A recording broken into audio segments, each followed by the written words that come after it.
Okay, so Wind Rises from Academy Award director Hayao Miyazaki. This is my 14th film in review, and as I'm reflecting on this one, I've been thinking, if I ever work on a ranking list for the Studio Ghibli movies that I've seen, it'll be really hard because everyone that I watch, for the most part, has had its unique characteristics, whether it's animation, storyline, the whimsical aspect of it, where just like how dreamy it feels. They're all great in some capacity in his respective way. But there are some that I feel like I will watch again. And I'll say this is one of them.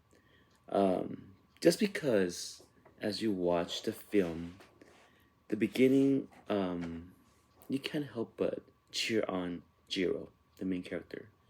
You can't help but feel so connected to what's her name, Nahoko Satomi, the wife of Jiro, and the brief but such tender and beautiful relationship between them two.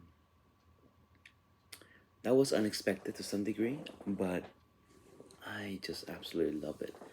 It might be one of the few films in Studio Ghibli where you see such a strong romantic relationship. Yes, there has been other ones hinted or even, I mean, now that I think about it, like, which other movie has shown such a strong romantic connection?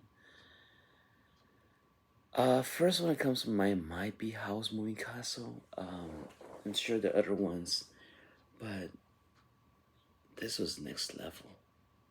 It was just so beautifully portrayed, so real, so beautiful. It made me like cry at times where you think about the shortness of life and how you need to just really appreciate every single moment. One line, Jiro, the main character, was saying like, because the wife, Nahoko Satomi has tuberculosis, she's sick, and she's like, I'm sick. And he's like, I'll wait for you, even if it's for 100 years. that line, that line got to me. But anyways, beyond the romantic side of it, the pure ingenuity of his inspiration. At the end, you find out that this is actually based on a real life story of Jiro Horikoshi um, and Tatsuo Hori.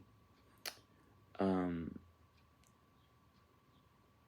Throughout the film, they do talk about how he knew he was designing bombers, planes that are meant to hurt other people and to fight in war. But he's not aiming for that, rather than to build beautiful planes, as he said.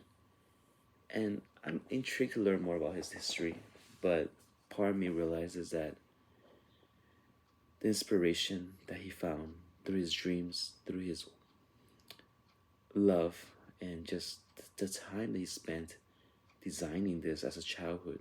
He had glasses on, right? So he couldn't be a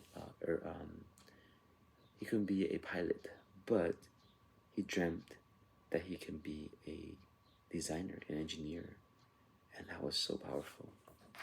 All right, a little bit different than what I usually do, but let me go back to the box. According to Richard Carlis from the time, this is visually gorgeous. Absolutely agree with that. It was very beautifully drawn and animated. Made in 2013, this movie is pretty recent, only 10 years ago. The voice acting was stupendous was amazing for the English version that I watched. Joseph Gordon-Levitt was hero Jiro. Emily Blunt was Nahako Satomi, and a cast of other wonderful characters and voices. It won several awards and featured in different places. I'm surprised it was not as well known as other ones, but maybe because it's more recent. The themes of war does spread across, and there was scenes of earthquakes, which was very cleverly animated, and that's how actually Jiro, which sounds like hero in some ways, became the hero of the story by saving the, was it the maid of Satomi? That was very interesting as he connected with Nahako Satomi during that scene.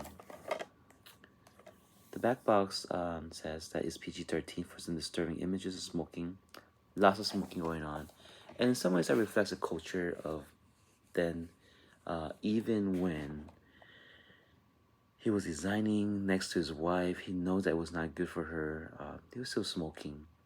He smokes a lot as a way to relieve stress and feel more at home. Scenes of war, not so much, but shooting and just thoughts of it. And the earthquake scene was definitely very disturbing to watch at times. But all in all, it was not that much war. It gave me a sense of Grave of the Fireflies at first, but soon, it became more about the engineering side, became more about the love.